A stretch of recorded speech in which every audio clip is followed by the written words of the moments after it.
7 years. That's how long I'd been married to Amanda, and if you'd asked me a month ago, I'd have said we were happy. We had our share of arguments, who doesn't? But I thought we were solid. I thought we were untouchable. Turns out, I was living in a fantasy. Amanda and I met in college, during a campus blood drive of all places. I cracked a stupid joke about fainting before even getting to the needle, and she laughed. That laugh turned into coffee, then into dinner, and before I knew it, we were inseparable.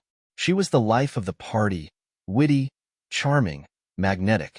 I was more reserved, the classic, nice guy, who thought he'd hit the jackpot when someone like Amanda chose me.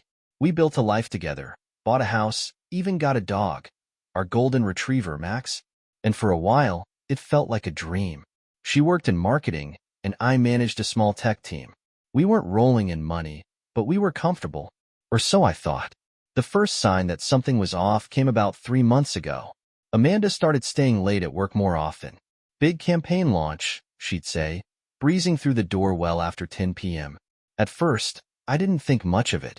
I'd seen her pour herself into work before, especially when a project meant a lot to her. But then came the mood swings, the sudden irritability, the distracted half-smiles. And her phone. She guarded it like it was the nuclear codes. I told myself not to overthink it. Stress, I figured. But there was a voice in the back of my head, whispering that something wasn't right. I pushed it down, convinced myself I was being paranoid, until the day I couldn't ignore it anymore. It started with a single moment, a quiet Tuesday evening when Amanda's phone buzzed on the coffee table. She was in the kitchen, chopping vegetables for dinner, and I was flipping through channels on the TV. Normally, I wouldn't have paid it any mind. But this time, her phone lit up with a name I didn't recognize, Ethan. Curiosity got the better of me. I reached over, just intending to glance at the screen. The message preview read, "Can't wait to see you tomorrow. Miss you already. Red heart." My stomach twisted.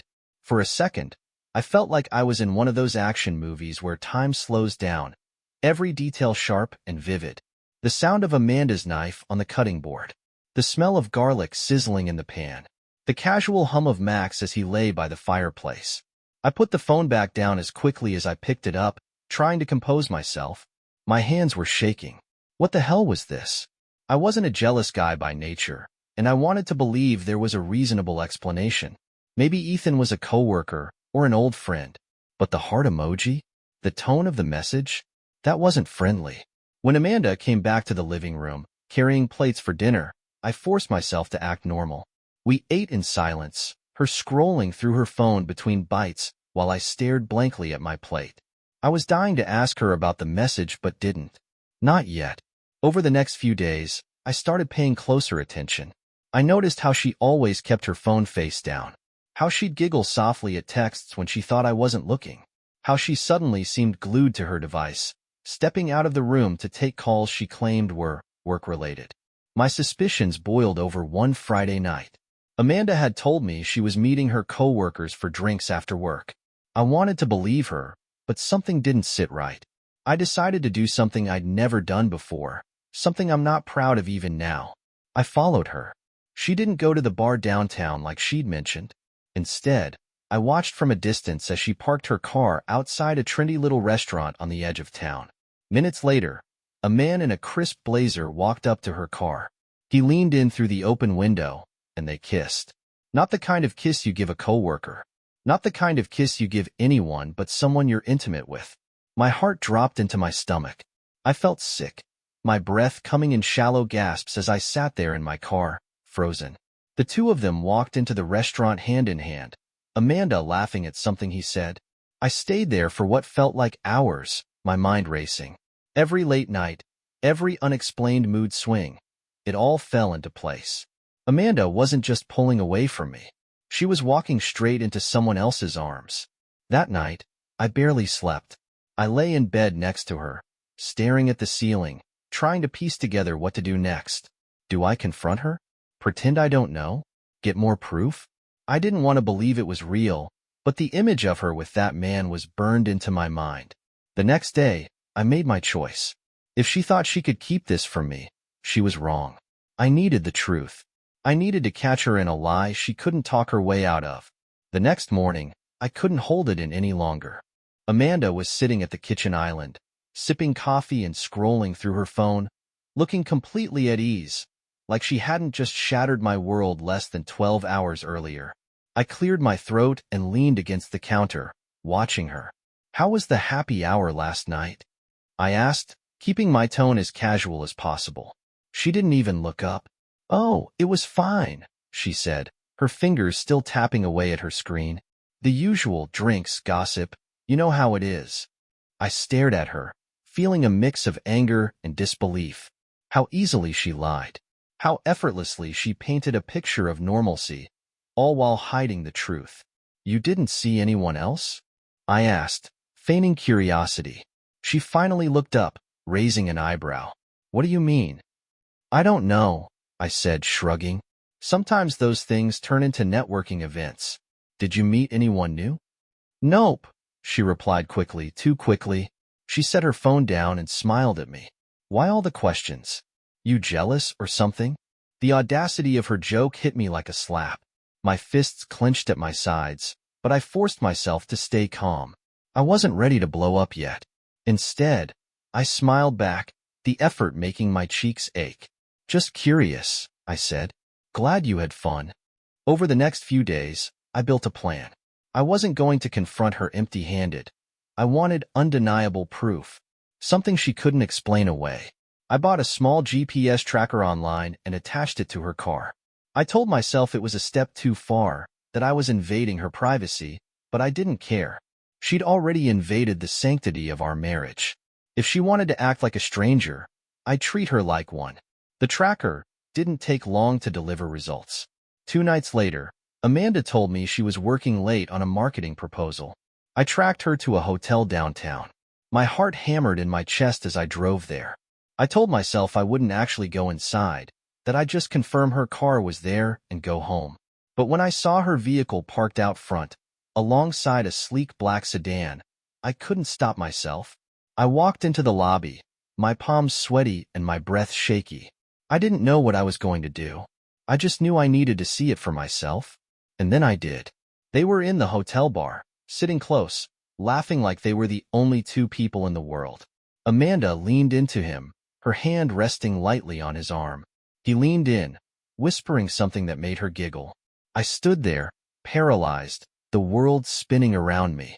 A part of me wanted to storm over, to call her out in front of everyone. But another part, some colder, more calculating part, told me to hold back. No, this wasn't the time. I needed more. Something public, something undeniable, something that would leave her no room to twist the story. I walked out of the hotel, my anger simmering just below the surface. This wasn't over. Not by a long shot. When I got home that night, the house felt like a tomb. The quiet was oppressive, and the photos on the walls mocked me. Frozen moments of a life that no longer felt real. Amanda and I on our honeymoon in Hawaii, laughing as the waves crashed around us. Her smile during a summer barbecue, holding Max on a leash as he tugged toward the grill. I sat on the couch, staring at those pictures, wondering how we got here. What had I missed? What had I done wrong? The questions came in waves, relentless and unforgiving. Was I not enough? Was she unhappy and too afraid to tell me? Or worse, had she always been like this, and I was too blind to see it? Anger surged, hot and bitter. I thought of Ethan, how he looked at her like she was the only person in the world, how she laughed at his jokes the way she used to laugh at mine. Did she feel guilty at all? Or was this just fun for her, a game where she could have her cake and eat it too? But the anger didn't last. It never does. It gave way to sadness, the kind that sits heavy in your chest and refuses to let go. I thought about all the years we'd spent together, the plans we'd made, the dreams we shared. I thought about the nights I stayed up late working so we could afford the down payment on this house. About the mornings she'd surprise me with coffee and kiss me on the forehead before leaving for work. Were those moments real? Or were they just lies she told herself? And me, while her heart wandered elsewhere. I tried to push those thoughts away, but they kept coming, unrelenting. I felt like a fool, like the last person at a party who doesn't realize it's over. That night, I barely slept. Amanda came home around midnight, her shoes clicking softly against the hardwood floor. I pretended to be asleep as she climbed into bed beside me. She smelled different, like expensive cologne that wasn't mine. My chest tightened, but I didn't say anything. I couldn't. The next few days were a blur. I went through the motions, showering, eating, going to work, but everything felt distant, like I was watching my life through a window. At the office, I kept my head down, avoiding my coworkers' small talk. At home, I avoided Amanda as much as possible, retreating to my office or taking Max for long walks. But no matter where I went or what I did, the pain followed me. I thought about confronting her that night at the hotel, how close I'd come to walking over and demanding answers. But what good would it have done? Would she have admitted it? Or would she have lied again? I didn't know what hurt more, the betrayal or the fact that she seemed so unaffected by it. At some point, I realized I couldn't keep living like this. The pain was consuming me, and I was drowning in it. If I wanted to survive, I needed to take control. And that's when the idea came to me, not just to confront her, but to make sure she couldn't wiggle her way out of it. To expose her for who she really was. Amanda had taken something from me. My trust, my dignity, my sense of safety in our marriage. I was going to take something from her, too. The moment I decided to act, something in me shifted. It wasn't peace. I was far from that. But there was a cold clarity, like standing in the eye of a storm. I had been lost in my emotions for days, suffocating under the weight of betrayal. Now, I finally had a direction. Amanda wasn't going to walk away from this unscathed. First, I needed evidence. The kind that would leave no room for denial or manipulation. Her lies had been convincing, almost masterful, and I knew she wouldn't confess unless cornered. I started with her phone. Amanda was careful, but not careful enough. She used the same password for everything, a combination of our wedding date and Max's birthday. Late one night, while she was in the shower, I unlocked her phone and went straight to her messages. It was all there, weeks of texts with Ethan. Their conversations were a nauseating mix of flirtation and intimacy, laced with inside jokes and thinly veiled references to their secret meetings. Ethan, I loved seeing you today. Can't wait for tomorrow night. Amanda, me too, Redheart. He has no idea. I feel so alive when I'm with you. My hands trembled as I scrolled through the messages, each one a dagger to the heart. But I kept going, capturing screenshots and saving them to a hidden folder on my phone. I found hotel reservations, selfies they'd exchanged, even a receipt from a boutique I'd never heard of. She'd bought him a gift, an expensive leather watch. I didn't stop there. Over the next week, I installed a GPS tracker on her car and set up a hidden camera in the living room. I told her it was for added security, just being cautious, I'd said. She didn't question it. The GPS tracker confirmed what I already suspected. On nights she claimed to be working late, she was driving to Ethan's apartment. The hidden camera captured their interaction in my own house. It wasn't physical. They weren't that reckless. But they were close, sitting side by side on the couch, laughing and talking in hushed tones. The sight of it made my blood boil. By the end of the week, I had enough evidence to destroy any defense she could come up with. But I wasn't ready to confront her. Not yet. I wanted to make it public. Amanda had been talking for weeks about a friend's upcoming birthday party, a big celebration at a swanky restaurant downtown. She'd insisted I come, though I couldn't figure out why. Guilt, maybe? Or a way to keep up appearances. Either way, it was the perfect stage. I spent the days leading up to the party perfecting my plan. I toyed with the idea of a quiet confrontation, but the thought of letting her control the narrative made me sick. No, this needed to be big, unavoidable. On the day of the party, Amanda was in high spirits, twirling around the bedroom in a new dress she'd bought for the occasion. "How do I look?" she asked, striking a playful pose. "Beautiful," I said, my voice steady despite the storm raging inside me. Her eyes sparkled as she leaned in to kiss my cheek. I forced a smile, the bitter irony of her affection nearly making me choke. That evening, we arrived at the restaurant, a chic spot with low lighting and overpriced cocktails. Amanda drifted off almost immediately, mingling with her friends and laughing like she didn't have a care in the world. I stayed near the bar, nursing a whiskey and watching her from a distance. Ethan was there too. He wasn't supposed to be. It wasn't his circle, but I wasn't surprised to see him. He lingered near Amanda like a moth drawn to a flame, his hand brushing hers as they laughed at something only they could hear. The moment was perfect. I walked to the center of the room and tapped a spoon against my glass, the sharp sound cutting through the chatter.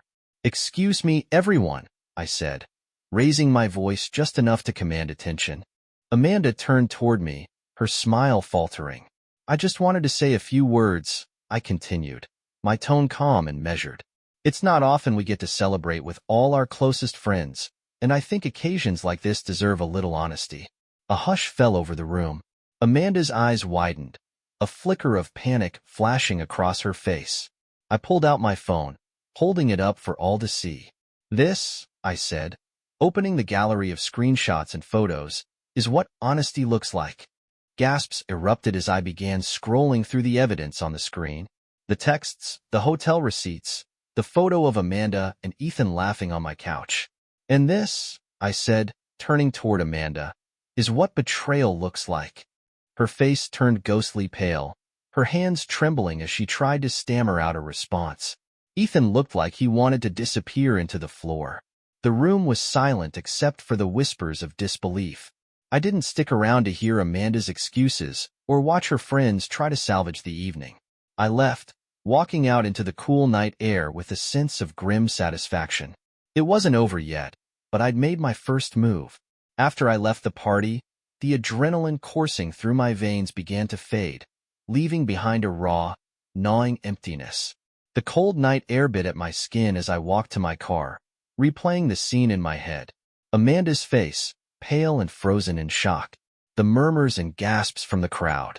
Ethan's unmistakable panic. It should have felt like a victory. After all, I'd just exposed them in the most public way possible. But as I sat in the driver's seat, staring blankly at the dashboard, the satisfaction didn't come. Instead, there was just exhaustion. When I got home, the house was eerily quiet.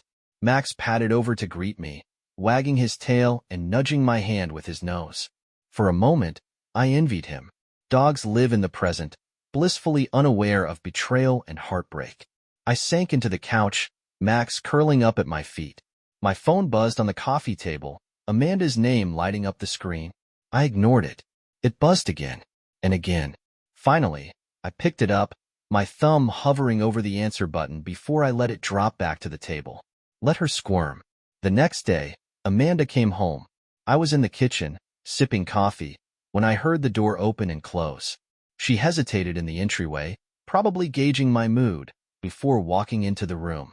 "Adam," she started, her voice trembling. I didn't look at her. "Don't."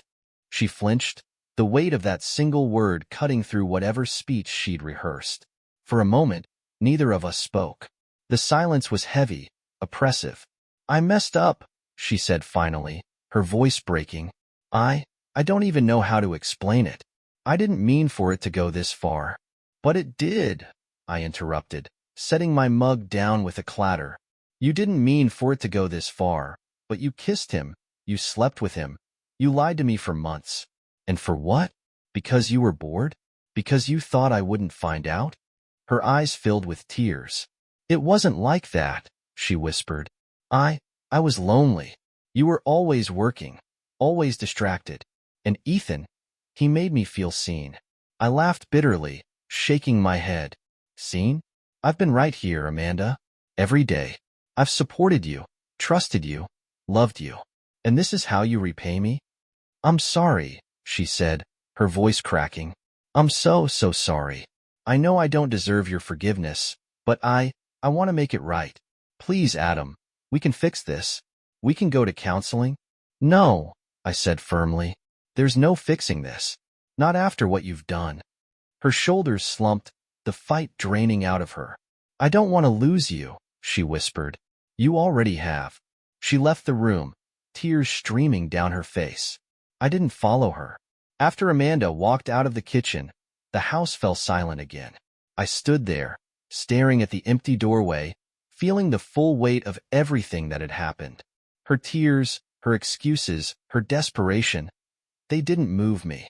Not anymore. I wanted to feel triumphant, to savor the righteousness of rejecting her pleas, but all I felt was numb. The rest of the week passed in a blur. Amanda stayed at her friend Rachel's place, giving me space. She sent me texts, long, rambling messages about how sorry she was, how she'd do anything to fix what she broke. I didn't respond to any of them. I wasn't sure what to do next. Filing for divorce felt inevitable, but even that seemed too clean, too final. What Amanda did had gutted me in ways I couldn't even articulate. Ending the marriage felt like letting her off the hook too easily. Then, on Friday afternoon, I got a call from Rachel. "Adam," she said hesitantly, "can we talk?" "What's there to talk about?" I replied, already tired of the conversation before it began. "It's about Amanda. She's not doing well." I snorted. "Not doing well?" She should have thought about that before she decided to blow up our marriage. "I get it," Rachel said, her tone measured, like she was talking to a wild animal. "I'm not defending her. What she did was terrible. But Adam, she's falling apart. She hasn't eaten in days, and she cries herself to sleep every night. I don't think she's in a good place mentally." I wanted to brush her off, to tell her that Amanda's feelings weren't my problem anymore. But something about Rachel's voice stopped me. "Why are you telling me this?" I asked. "Because I think you need closure as much as she does. You don't have to forgive her, but maybe hearing her out will help you move on." After a long pause, I said, "Fine. Tell her to come by tomorrow. Noon. That's her one shot." The next day, Amanda showed up looking like a shadow of her former self. Her hair was unkempt, her eyes red-rimmed and swollen. She looked like she hadn't slept in days. We sat in the living room, the tension between us palpable. Max lay on the rug, his head resting on his paws, watching us with a quiet curiosity. "I don't even know where to start," Amanda said, her voice barely above a whisper. "Start with the truth," I said coldly. She nodded, wringing her hands. "I wasn't lying when I said I felt lonely. I know that doesn't justify anything, but it's the truth. You were so focused on work, on making everything perfect for us, that I started feeling invisible. And then Ethan came along, and he paid attention to me in a way I hadn't felt in years." My jaw tightened. "So your solution was to cheat on me? To blow up everything we built together?" "I wasn't thinking," she said, her voice cracking. "It started small, flirting, harmless texts, but it spiraled out of control before I knew it. I swear, Adam, I didn't want to hurt you." "Well, you did," I said, my tone as sharp as a knife. "You destroyed my trust, my respect for you, everything." Amanda looked down, tears spilling onto her lap. "I don't expect you to forgive me," she whispered. I wanted you to know how sorry I am. For all of it. I know I ruined the best thing I ever had, and I'll never forgive myself for that." For a moment, I just stared at her, trying to make sense of the whirlwind of emotions inside me. Part of me wanted to lash out, to keep punishing her for what she'd done. But another part, some small, weary part, just wanted it to be over. "Here's what's going to happen," I said finally. "I'm filing for divorce. You're not getting the house or Max or any part of my retirement. My lawyer will make sure of that." Amanda nodded, her shoulders slumping further. "I understand. And after the divorce is finalized," I continued, "I don't ever want to see you again. Do you understand that?" Her lips trembled as she whispered, "Yes." When she left that afternoon, I felt a strange sense of relief. For the first time in weeks, I felt like I was regaining control of my life. But the battle wasn't over yet. Not by a long shot. The days after Amanda's visit felt surreal. The conversation replayed in my head over and over. Her tearful apologies, my cold dismissal, the finality of it all. I thought I'd feel better, like closing that chapter would give me some peace.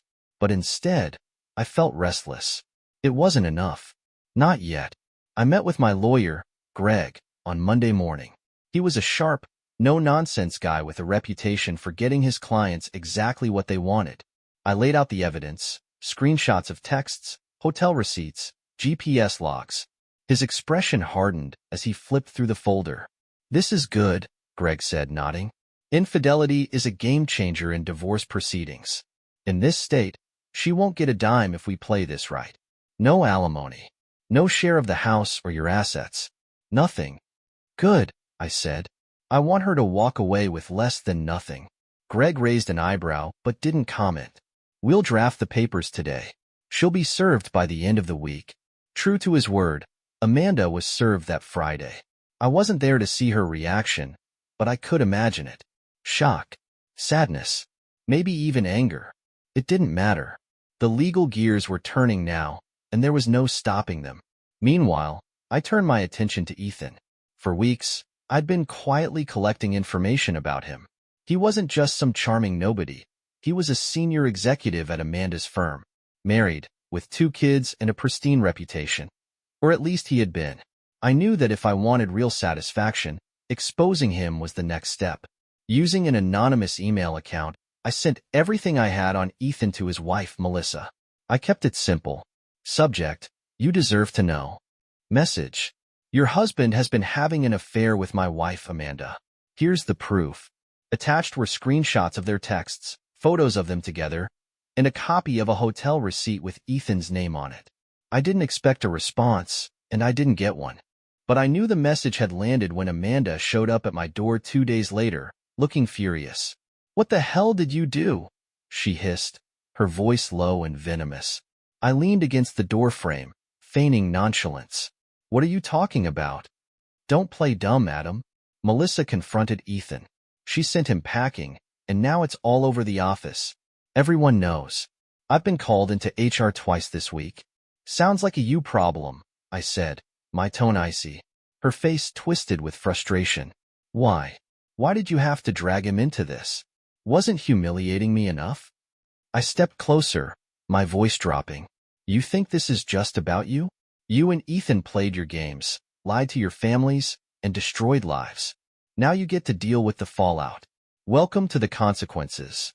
Amanda's eyes filled with tears again, but this time, I didn't feel even a flicker of sympathy. She left without another word, slamming the door behind her. Word spread quickly after that. Ethan's affair cost him his job, and Amanda became a pariah at her workplace. I heard through mutual acquaintances that she'd been put on probation, her once promising career now hanging by a thread. Melissa filed for divorce, and Ethan moved into a dingy apartment across town. The perfect little world they tried to build was crumbling, piece by piece, and I was just getting started. The following Monday, I walked into my lawyer Greg's office armed with a folder of evidence. Greg was a sharp, no-nonsense guy with a reputation for leaving no stone unturned. He had handled a colleague's messy divorce a year ago, and the glowing recommendation was enough for me. Greg leafed through the folder, pausing every so often to examine a particular text message or hotel receipt. When he was done, he leaned back in his chair, his fingers steepled. "Well," he said, "I'll give you this much, Adam. You came prepared." "I want her out of my life," I said, my voice steady but cold. "No alimony, no share of the house, no nothing." Greg nodded. "You're in a good position. Infidelity is a game-changer in divorce cases, especially with evidence this solid. The court will favor you. She won't be able to touch your assets." "What about Max?" I asked, feeling a twinge of worry. "You'll keep the dog," Greg said with a reassuring smile. "Judges don't take pets away from responsible owners, and Amanda doesn't exactly have a leg to stand on here." The divorce papers were drafted that same week. They were brutally clear.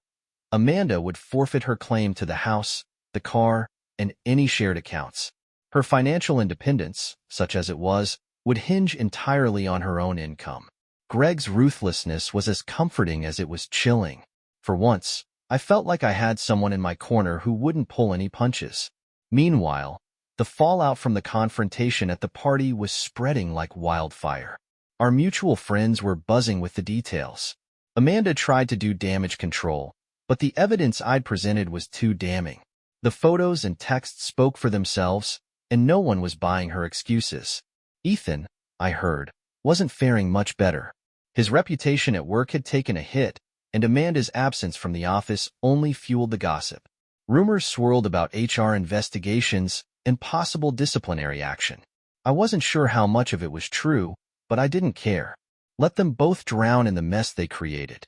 Amanda called me a few times after she was served with the divorce papers. I ignored every call, letting them go to voicemail. Her messages ranged from tearful pleas to desperate bargaining. "Adam, please," she said in one. "I'll agree to whatever terms you want. Just don't hate me. I can't bear it." Hating her was easy. Ignoring her, even easier.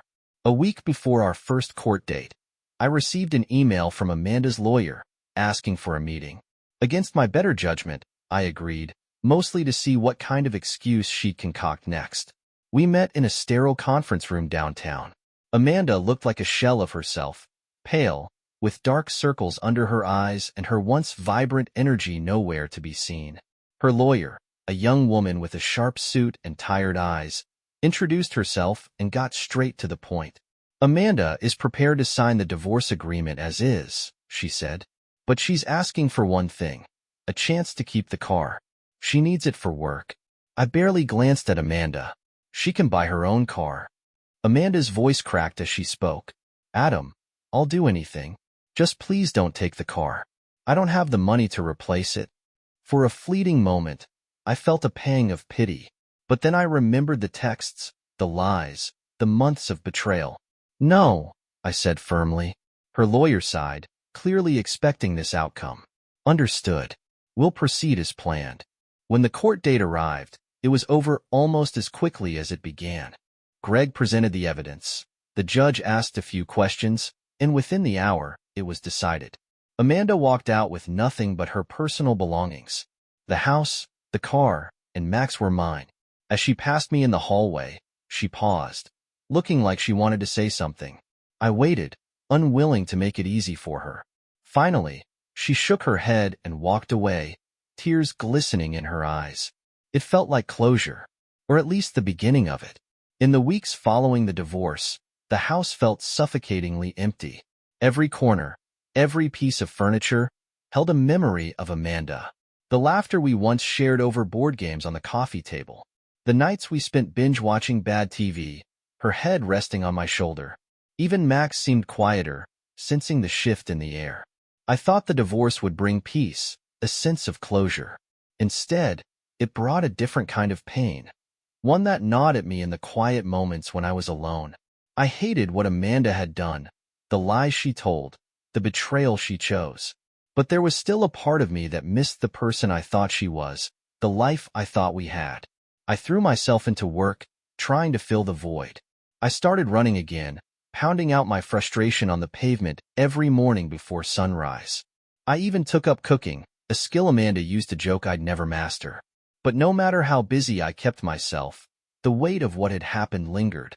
One night, I found myself scrolling through old photos on my phone. There was a picture of us on a hiking trip, Amanda grinning as she held Max's leash, the sun lighting up her face. I stared at it for a long time, wondering if I'd ever stop feeling this way. That's when I decided it was time to let go. I gathered every photo, every memento, every trace of Amanda that still lingered in the house. I boxed them up and stored them in the attic, out of sight and out of mind. It wasn't about forgetting. It was about moving forward. A few days later, Rachel called. "Hey," she said hesitantly, "how are you holding up?" I considered brushing her off, but decided against it. "I'm getting there," I admitted. "I'm glad," she said. "Listen, I know this might be the last thing you want to hear, but Amanda's been struggling. She's barely holding it together." "I don't care, Rachel," I said, my voice cold. "I know," she replied softly, "and you have every right not to. But I thought you should know. She regrets it, Adam. All of it." I didn't respond. What was there to say? Regret didn't change what she did. It didn't undo the damage. After we hung up, I sat in silence for a long time. I realized then that I didn't feel anger toward Amanda anymore. I didn't feel anything. And that was the most freeing realization of all. Months passed, and slowly, life began to feel normal again. The house, once a painful reminder of everything I'd lost, started to feel like my own. I painted the walls, rearranged the furniture, and turned Amanda's old art studio into a reading room. Max and I fell into a new routine. Long walks in the morning, lazy afternoons in the backyard. He was my constant companion, his unshakable loyalty a balm for the wounds Amanda had left behind. One evening, I ran into someone unexpected, Claire, an old acquaintance from college. We bumped into each other at the grocery store, both reaching for the same carton of milk. "Adam?" she asked, her face lighting up with recognition. "Claire," I said, surprised. "Wow, it's been years." We ended up talking for nearly an hour, catching up on everything from careers to mutual friends. By the end of it, she suggested grabbing coffee sometime, and for the first time in what felt like forever, I found myself saying yes. Claire and I started seeing each other casually. Long walks in the park, dinners at local spots, evenings spent talking about everything and nothing. She was kind, funny, and completely different from Amanda in the best way possible. It wasn't a whirlwind romance or a desperate rebound. It was slow, steady, and real. One night, as we sat on my porch watching the sunset, Claire turned to me with a thoughtful expression. "You seem lighter these days," she said. "Happier." I thought about it for a moment, then nodded. "I think I am." For the first time in a long time, I felt like myself again. Looking back, I realized the journey had been brutal but necessary. Amanda's betrayal had broken me, but it had also forced me to rebuild. And in the process, I discovered a strength I never knew I had. If there's one thing I'd tell anyone going through something similar, it's this: betrayal doesn't define you. It may hurt like hell, but it doesn't have to destroy you. You get to decide what comes next. And for me, what came next was a life worth living.